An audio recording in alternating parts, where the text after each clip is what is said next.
Welcome to Midnight Movie Talk on this Monday night. Eric Weber live from Los Angeles. We were going to go tomorrow, and I said, heck, we got a lot to talk about tonight on this Monday, starting with a movie that I finally saw. And everyone was saying, Eric, when are you going to see RRR? When's that going to happen? Well, here's why I waited. I wanted to make sure I saw this film theatrically because it is on Netflix. I know that, and it's been available for a while. But I said, I want to see this on the big screen. That's the only way I'm going to do it. I'm not going to do it any other way. So I found it down the street at the NoHo 7, the Lemley NoHo 7. And there were three of us there today. Two very old people and myself. And here's why it was fantastic to consume in this manner. Because this film is all about seeing on the big screen. It is ginormous in scope and ambition and super duper audacious. At the end of the day, when you take the risks that filmmaker here does with RRR, telling the story of the British Raj, the British occupation of India set in the 1920s, and then the two Indian revolutionaries who are coupled together through historical fiction to make this insane film that is a little bit of everything. But it is easily one of the most entertaining films I've seen this year or in the past several years because, again, when you take a giant swing as a filmmaker and you take creative risks like we see here in RRR, you're going to have a fan in Eric Weber, and you do here with me. It's in my top 5 films of the year. I mean, it's been out now for what, like 5 months almost? Finally got around to it. I told you I would before award season kicked off because I want to make sure this film gets some love when it comes to awards. As you know, member of Critics' Choice, have my own group, part of a nice little group of folks that are very smart film people, Sunset Circle. I could see this film fitting in there. There's a lot of things to really recognize here. One of the main things for me is really all about the two leads in this film. Both of these guys kick total ass. Okay. Now, listen, I'm not super familiar with Indian cinema, with Bollywood, with any of this stuff. So for me, this was kind of an introduction, and I'd heard so much about RRR. But I'll tell you, when you talk about the stars here, N.T. Rama Rao and Ram Charan, hopefully I'm saying that right. If I'm not, please correct or just forgive me. These two guys both ooze testosterone. Okay, when you are watching a film that finally feels like we're celebrating what it feels like to be a dude, right? Like back in the 80s with Schwarzenegger, with Stallone, jacked, right? Every film that Stallone made, he got bigger and some would say more juiced, but either way, it was all about looking like a badass. And these two guys are great, especially Ram Charan. This guy is a stud. Apparently, he's like the highest paid star, okay, in Indian film. I guess it's Telugu, I should say. That's the correct thing. It is, but this guy is a total badass, okay, and he owns it, and he is. I see why he's a star. You see the charisma. So you've got these two guys. Just really, it's a buddy flick, but based on history. So it's not just some random, cop pick, right, with two guys that don't like each other and realize they do, and then we know what happens at the end. This film has so many twists and turns. It's got musical numbers. It's really amazing to watch. I can't recommend this film enough, and apologies for being so late on it, but I told you I'd get to it, and I did. Let's get to some comments. I know that some of you have seen this film. It's a big deal. I know for a lot of folks, they are super high on this film. The dance numbers are unreal. Okay, the first dance number when they go into the party and it just breaks out, it's like a dance fight. I was laughing out loud, literally LOL. Thank God there were only a few of us in there, but apparently this is even better to watch with a crowd, which I believe. If I see it again, which I plan to, I want to see it with a huge crowd, sold out, where people are reciting lines, doing the dancing, all that stuff in the aisles. I want to see that. So yes, it is very good, and it was dope. I mean, 100%. And it's really, for me, the same thing. The first Indian film I saw in its entirety. So that is really a fun thing to discuss here tonight. Hit me with comments on that as we go out throughout the show. Let's go to our second topic tonight. It is Ezra Miller is at it again. Is anyone surprised? that we're here with Ezra again, this time arrested for grand theft of liquor. Okay, let's get the story up from our good friends at Variety. And it's just another as soon as you think it's over with Ezra Miller, we're back again. Okay. So here it is. Let's pull it up. So Ezra Miller charged with felony burglary in Vermont. This is a guy who has tons of cash, right? He's been in numerous films. Obviously, we know he's done his work with DC, but in addition to that, he worked in film for the better part of a decade plus, so he has cash, but he's stealing liquor from someone's house in Vermont. As you guys may or may not know, he lives in Vermont on some kind of compound with a 25-year-old mother with some young kids.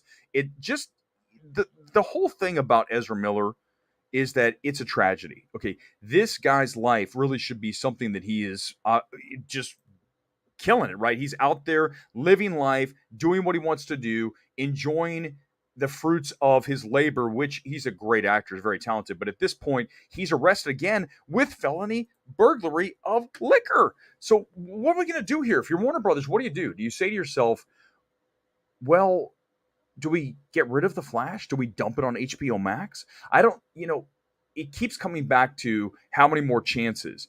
But remember this, we still have roughly a year until we get to The Flash. So is there really a rush to say right now we're canceling The Flash? I don't think we are still at that point. I can't believe I'm still saying that we're still holding off. But I feel like now Warner Brothers has waited so long on saying goodbye to The Flash. It's going to take something horrendous, not stealing liquor bottles, something even way darker, way worse than anything we've already seen Ezra do for this to finally be gone, because they have very good test screening results, like great grades, very high scores, very high marks on the film. They know they have a winner, so they don't really want to get rid of it.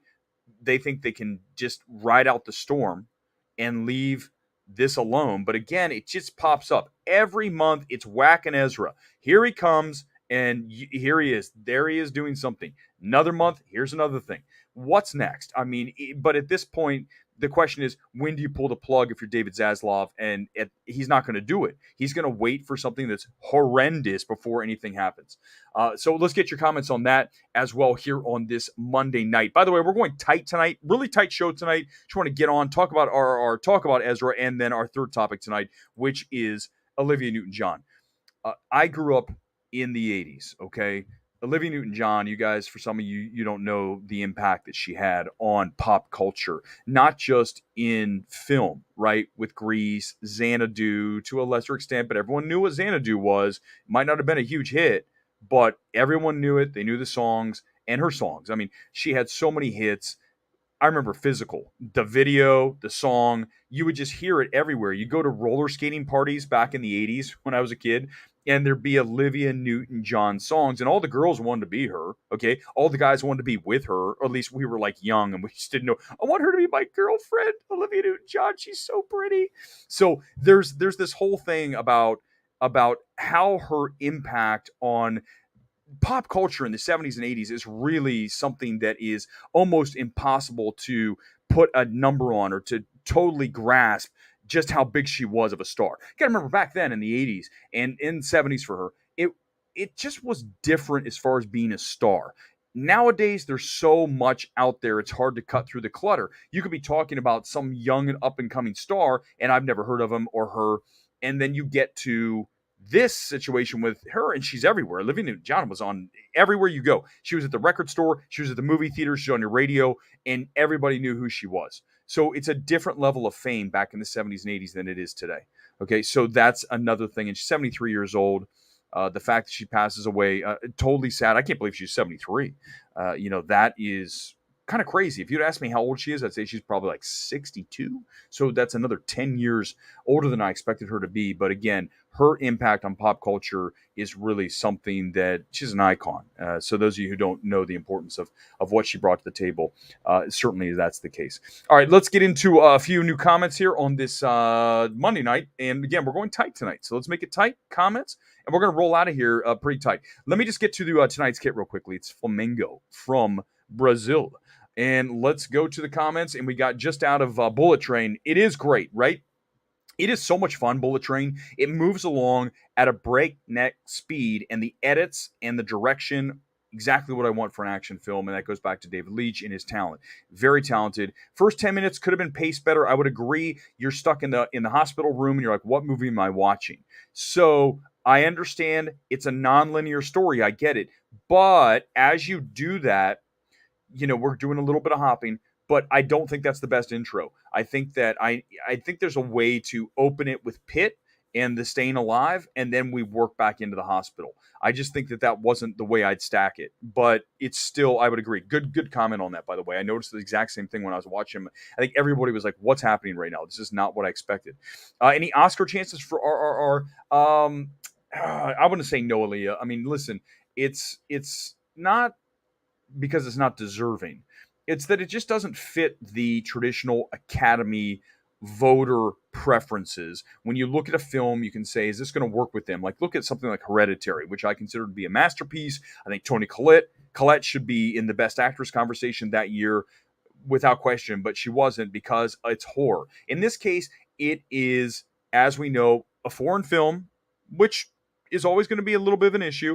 But I think a bigger issue than that, because we've seen Parasite break through, we've seen things, Roma break through. When you look at the studio, I think that's going to be the problem for RRR. Can they get the right awards campaign mounted for RRR? Will that happen? Speaking of that, interesting. I'm glad you asked that question.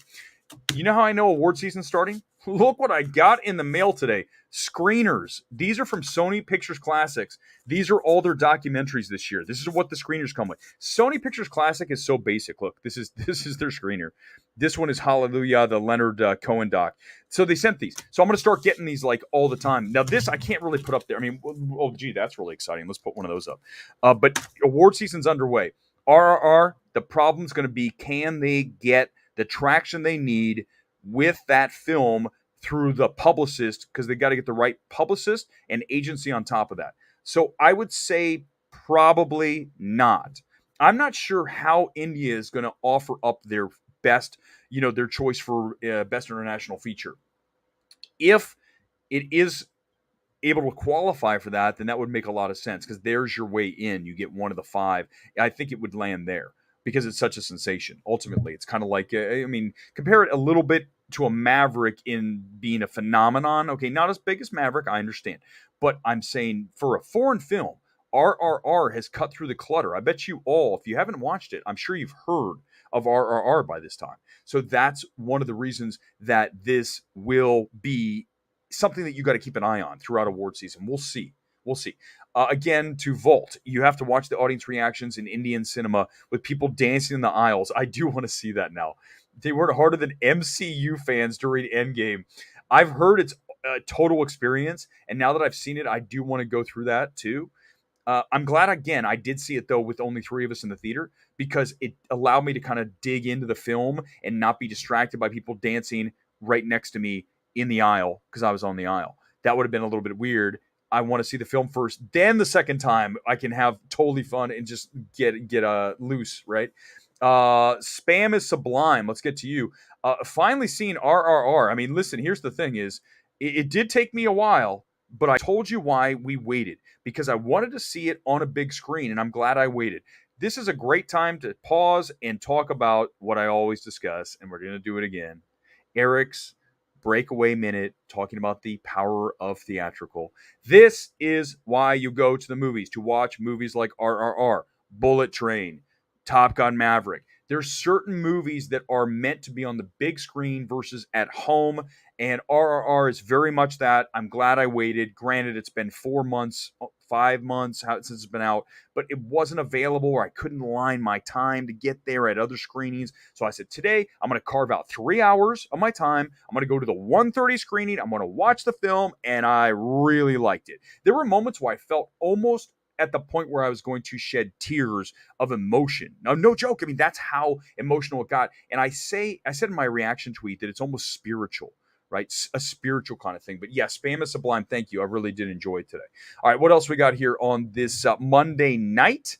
Vault of the Future, let's get to you. No Oscar for Best International Feature. I don't know. Again, that's going to come down to India and how that goes. There's a lot of politics with that.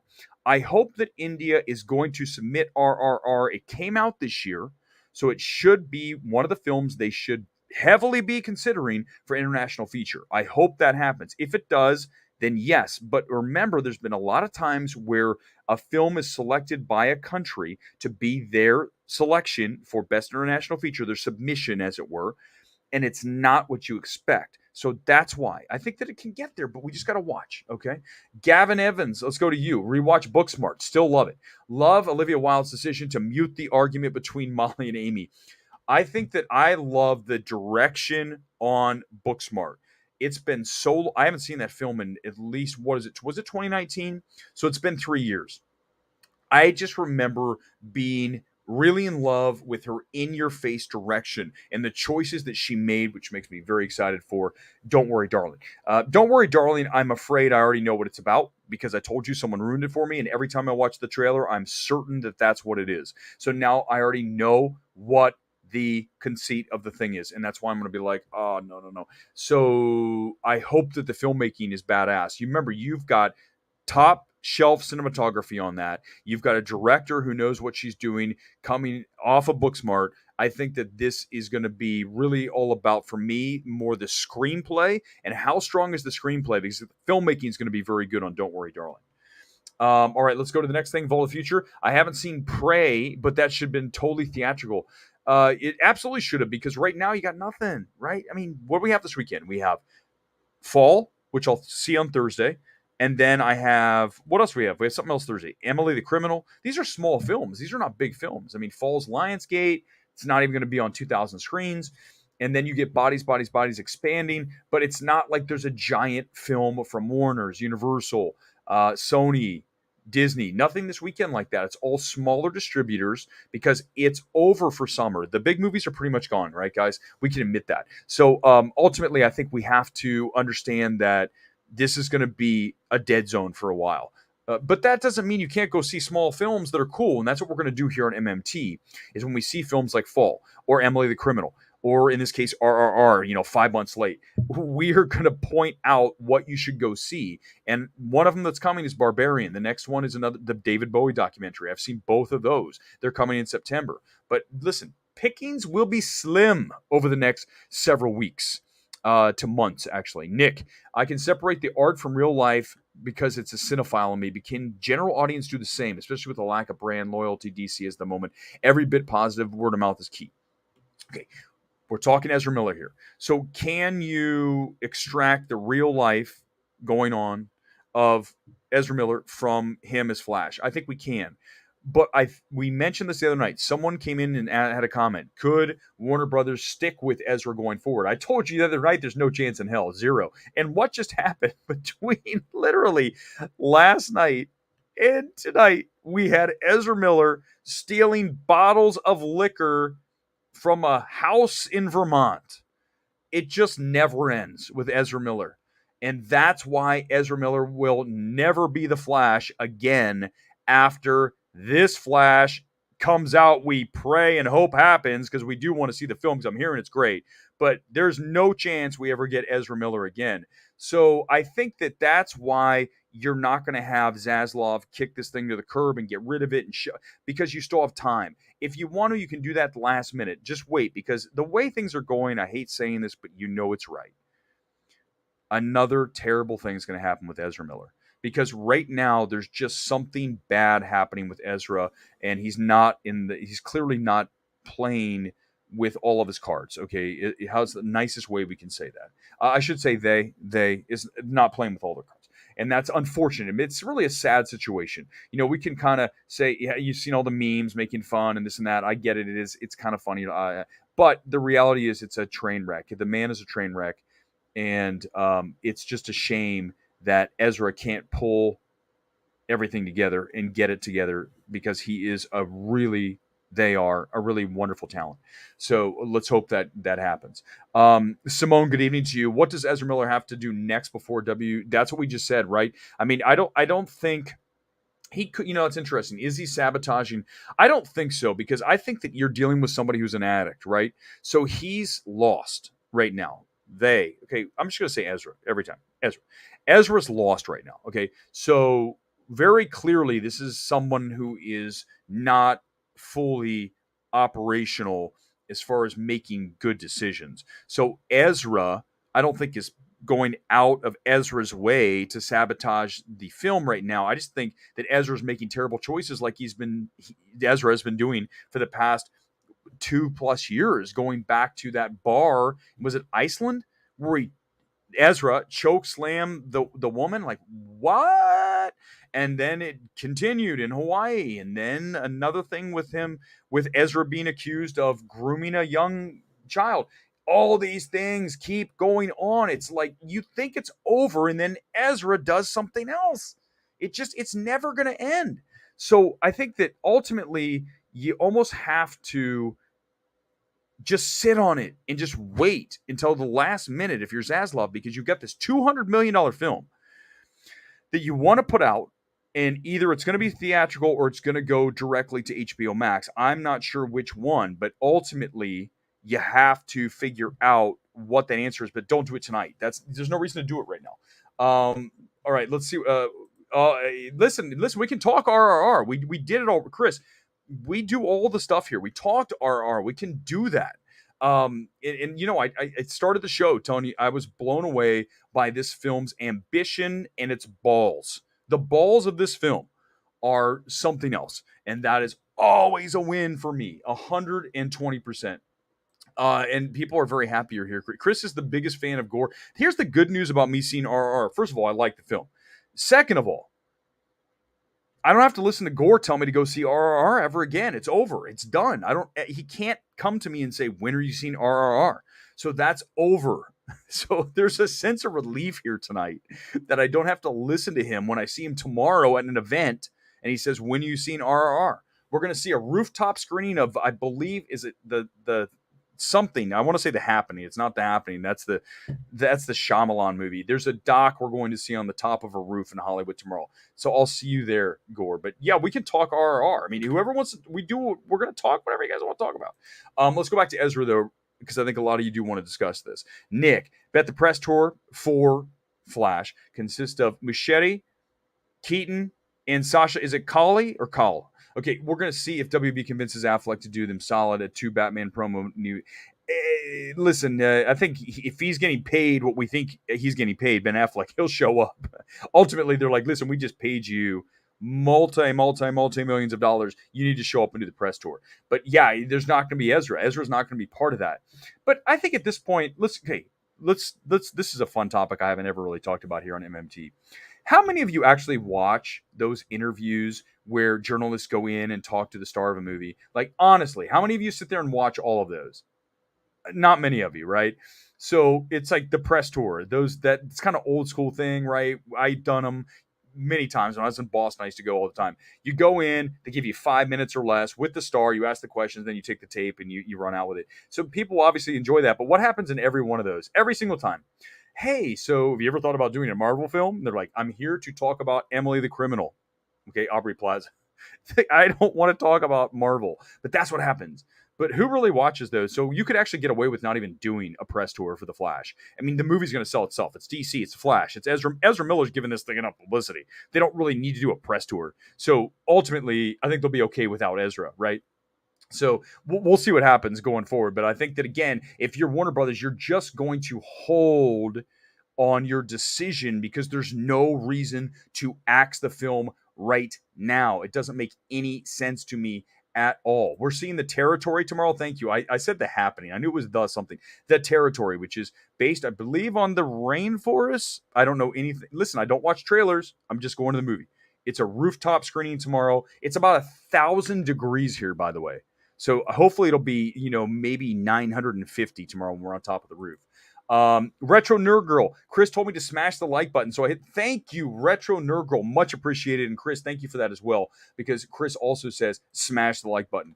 Again, here on this Monday, we were not even going to do a show. And then I saw RRR. We had Ezra. And we also had Olivia Newton-John. These are 3 big stories. And then that means tomorrow night, I can go out and have a nice cocktail quietly on the roof watching The Territory and not do a show. That's the other reason. I said, do I really want to go to a movie tomorrow night and chill out in the middle of Hollywood on top of a roof and drink a vodka tonic? Or do I want to come back here and do a show? No, we'll do the show tonight. That's why we're doing it tonight. There's the honesty. All right, Nick, best actor prediction. Let's do that. Hey, let's jump around. We're going to go about 40 minutes or so tonight. It's about 15 minutes. We're going a little short, but let's do it. Best actor predictions. Here we go. You got Hugh Jackman in The Sun. You got Brendan Fraser in The Whale. You've got Butler. What am I drawing? Bale in take your pick. Amsterdam, I would imagine, but I don't think Amsterdam is going to work. Tom Cruise for what do you call it? Why am I drawing a blank? Literally, I'm like Gerard Butler. Who the hell am I thinking? What am I missing? Nick, tell me I'm missing something. 9 cocktails, probably. No, who am I? Who am I thinking of? Hold on. Oh my.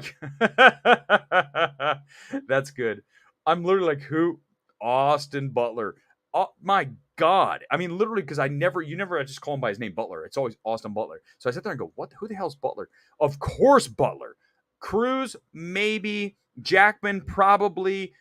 Fraser, probably. And Bale, if it's calling it now tonight, Amsterdam's not going to be big. Tile was like, it took me a second. I'm literally going, who the hell is Butler? It's got to be Austin Butler. Yes, Brendan Fraser, the whale. But yes, sorry. I need to see the first name with the last name. We can do some Oscar talk as well. I have no problem with that. That's right. Okay, so you got Bale for The Pale Blue Eye. Correct. That's the other one he has. Amsterdam might be supporting. And second of all, let's be honest with each other. I just said it. Amsterdam does not look good. I mean, that trailer looks positively almost unwatchable. One of those screwball comedies that's not funny. There's another one coming up here from Searchlight. I want to say like something, see you if you can, see me, something you can. That doesn't look good either. And I don't have high hopes for Amsterdam. And here's the problem for Amsterdam, too. It's directed by David O. Russell. You guys know he's already so close to getting canceled. If that film is just mediocre or bad, it might be over for David O. Russell because he has those yelling fits on set where he went after, who did he go after? Who was the famous actress he just like browbeated in front of everybody? Like, that's not cool. And that's over now in Hollywood. We saw what happened. Obviously, Harvey Weinstein did much worse than even that, but that whole abusive mindset, you go back to Swimming with Sharks with Kevin Spacey. It's one of my favorite Hollywood movies, right? The Assistant and Kevin Spacey, and Kevin Spacey just beats the living crap out of him, verbally just trashes him every single day. That is a great film. But I'm telling you that it's over for that. So David O. Russell, it better be a good film. I'm not saying he's not going to get canceled if it's good too. I'm just saying that if it's bad, it could be really bad for David O. Russell. What's my favorite Christopher Nolan movie? Interstellar. Interstellar, easy. Didn't take me long for that because I am always enamored with films that depict the sad passage of time. Okay, so anytime I get a film that is going to show you, like when McConaughey comes back and his daughter's actually older than he is, that whole juxtaposition of like time travel and warping with, one day on the planet is like 10 years. That kind of stuff really hits me at a psychological level. For some reason, that stuff really, really spiritually hits me. So Interstellar for sure, because of that very reason. It is a very hard to comprehend film. You need to watch it almost a couple times. There's a lot of Nolan stuff. But if you really think about what he puts forth in that film, the time travel and all that, and then again just the emotion. McConaughey, I don't know if he's ever been better. Even Dallas Buyers Club, I think he's better in Interstellar. Part where he has to cry looking at his kids, all the way out in the middle of nowhere, out by the black hole. That's a great film. Interstellar's fantastic, and I'm so glad I saw that on the big screen too. That's a very easy answer for me. Alex, what was your expectations before watching RRR? I tried to keep them as tampered. I just kept squash, right? Always take the expectations and keep them low. Because if you have them too high, you're going to go in and you're going to be disappointed. So I kind of just knew that it was going to be some kind of buddy picture, action comedy / musical. I knew it had all these elements. So I just wanted to figure out what was going to happen in this film. And I think that's one of the testaments to the film is that the ambition and the audacity, again, of this film to take it in places that you're like, holy crap, these are two real life characters that the director here turns into superheroes essentially and has them team up in a buddy film where they actually aren't buddies for part of it And there's so much emotion in that whole relationship that is just the core of the film. But then you have all the historical aspects built off of that. And that's why it is not just, some kind of film that you toss out there and you forget about because it's all fiction. It's based on, again, the British Raj, the occupation of India in the 20s, all the way from what was it, about like 1850 to 1940s, roughly 100 years. So this film has historical value as well. Even if it is historical fiction, it still takes real life characters and turns them into superheroes. That's what makes RR badass, is that when you have that knowledge on top of it. Does Avatar 2 have a chance to beat Top Gun at the box office? Good question. No. I mean, listen, here's the reason why. It's been 13 years since Avatar. There's a lot of people that have moved on, right? The young kids don't even really know what the excitement is about Avatar. So I think that you're going through the lens of maybe somebody who saw it initially and you're super in love with it. I thought it was okay. I like Avatar. I don't love a film. I love the effects, the 3D, all that. But I think that there's a new generation, this younger kids that aren't going to be as enamored with it. So it has to be a great film. If it's not a great film, it's not going to get anywhere near there. If it's a great film, it'll have a chance to get up in that maybe, billion or a little bit. But I think that people are too high on the film. I think you need to take the expectations for Avatar 2 and bring them down. And I would imagine, I hope Cameron would even say that. I don't know if he would, because he seems like he's pretty confident. But I think that it's been a long time. So you need to understand that I feel like we could be in for not an underperformance necessarily, but how about a little bit of a disappointment? Okay, if you have high hopes like this, like Avatar 2, going to make more than it's going to have to earn its money. It's not just going to get it like it did in 2009, even though it was a very good film. I'm not suggesting it wasn't, but back then, 3D was one of the first 3D films back. You got to remember, Avatar was 2009. 3D was on its way back, and Cameron used it in the film, obviously. So he used it and matted it to the film. It wasn't added in post. It was part of how that film was prepared, right, in the actual post. So then you had films like Great Gatsby, you had Dread, you had Prometheus. That's right in that wheelhouse of 3D from 09 to like 12, 13. So that was one of the first 3D films. That was another generator of audience and money, was the 3D novelty. People aren't so excited about 3D. I mean, if you look at 3D grosses now, they're not nearly as high as they used to be. There was that period again from like 9, 10, 11, 12 in there that like 3D was everything. Every film was coming out in 3D. Now, if there's a 3D option to watch Thor, which I did see in 3D, I also saw No Way Home in 3D. It's not like it's killing it. It's not like that screening is selling out every time. It's almost the same amount of people as a regular screening. So it's not as big a deal. Therefore, Avatar 2's numbers will not be as heavy on the 3D. Oh my God, we're going to see this. It's some new novel technology we haven't seen since the 50s or 60s with the red and the blue, right? And it was crap 3D. That was cool back then when we had that. We had 3D in our TV. It looked like garbage. Back in the 80s, we used to get the red and it's a green or aqua, right? The lenses. And you put it on and they'd show a movie and you're like, this looks like garbage. This is 3D. Give me a break. Do you think Shazam 2 will keep its December date? Is it a good date?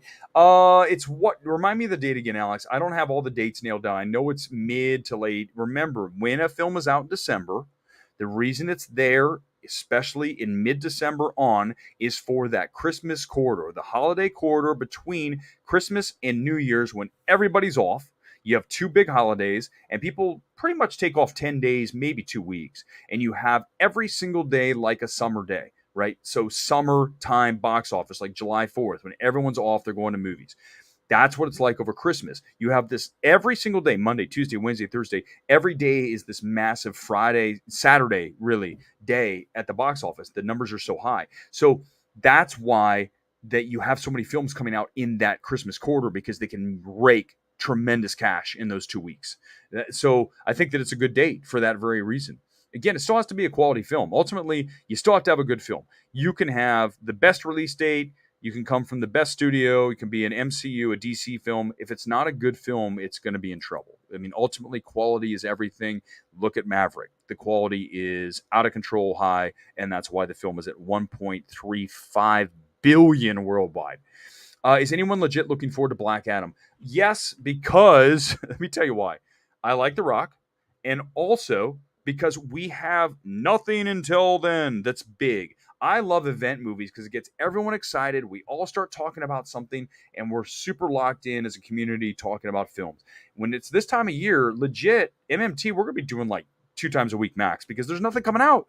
I mean, we're not going to have anything to discuss when there's no films. I like to talk about films and stuff that's out, and should you see these things, and box office, and what are we going to talk about? Fall? I mean, yeah, we'll talk about that Thursday, but it's not a big film, right?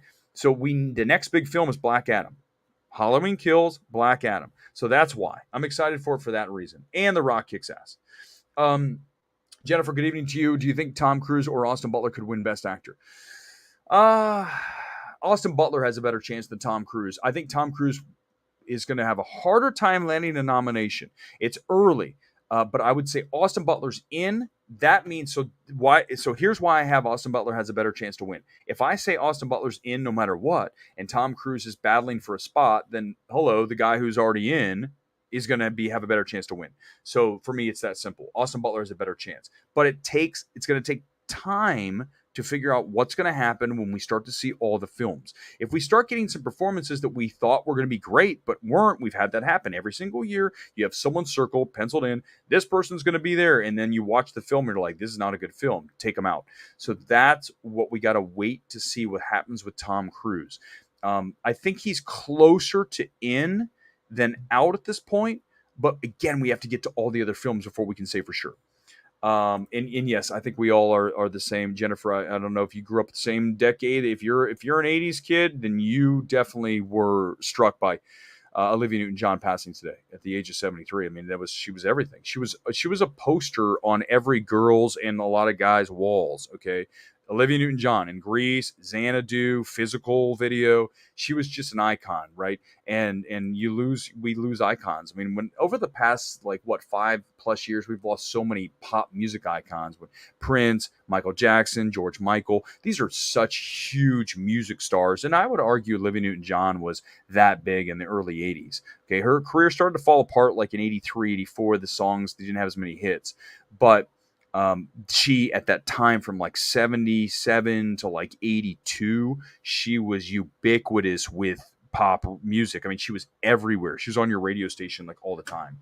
Okay, of all the future, if the Academy wants to up the ante, they should have Ezra Miller. That's not going to happen. You want to get some people watching? There, that'll do it. But yeah, that's good. Jeff. One bets against Cameron at their own peril. I say this merely as a casual fan. Titanic was predicted to fail. Avatar received middling press prior to release. Both Mount Fuji-sized money piles. Yeah, I know, but okay. Titanic was what, 97? Okay. Avatar 2009. Now that's a stretch of what? 12 years, right? So 12 years. So now we're looking at about 12 years for Avatar 2. I get it, but I still feel like there's a whole significant portion of the population that's not familiar with James Cameron. They don't have any real draw to it. It's the same thing we talked about last night with Bullet Train not doing quite the numbers we thought it was going to do because you're looking at a film that is with Brad Pitt, and Brad Pitt's not as big a star with the younger kids. So I think that James Cameron's going to have a little struggle with that. But I will take that under advice. I'm just telling you that if I had to bet on a film going over or under a number, let's just say $1 billion on Avatar 2, I'm taking under $1 billion for Avatar 2. That's what I'm going to do right now because I feel like that's where we're at. All right, guys, that's going to do it tonight. We're going to wrap early. I am frankly exhausted. RRR just drained me today. We'll be back here, though, on Thursday. I promise you we're not popping up before Thursday. Thursday night, we'll talk about Fall, maybe Emily the Criminal. I might do a 1-2 back-to-back on that. But that will be coming up, and let's just hope that we don't have our good friend Ezra Miller in the news again. Please, let this man seek help. He needs it. And frankly, we really should be rooting for him to pull out of this. It's at this point, we're 1 inch away from something horrendous happening with this man. You need to have someone come in and literally get him the help he needs. And we said this weeks ago. We're doing it again tonight. So let's hope that that situation sorts itself out for the good of everybody. That's going to do it for MMT. We'll see you on Thursday night. I'm out.